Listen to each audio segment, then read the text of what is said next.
বিয়ে বাড়ি মানেই যে শুধু আনন্দ সেটা কিন্তু আনন্দ তো আছে, আনন্দের সঙ্গে সঙ্গে কিন্তু কাজকর্মগুলোও আছে। তবে হ্যাঁ, বিয়ে বাড়িতে কাজ করার আনন্দই আলাদা, কারণ সবাই একসঙ্গে মিলে ঝিলে সবকিছু সেরে ওঠানো যায়, তার সাথে আবার সবাই একসাথে আবার আনন্দটাও করা যায়।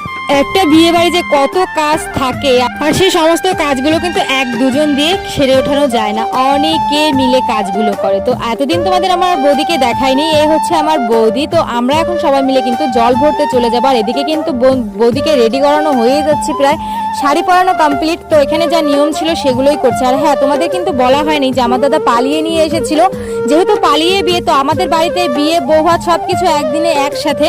আর আমরা সবাই টোটোতে করে এখন যাব মেয়ের বাড়ির ওখানে মন্দিরে। মেয়ের বাড়ি থেকে এখনো মেনে নেয়নি, তো মেয়ের বাড়ির ওখানে মন্দির আছে, শিব মন্দির বা দুর্গা মন্দির, সেখানেই আমরা যাব।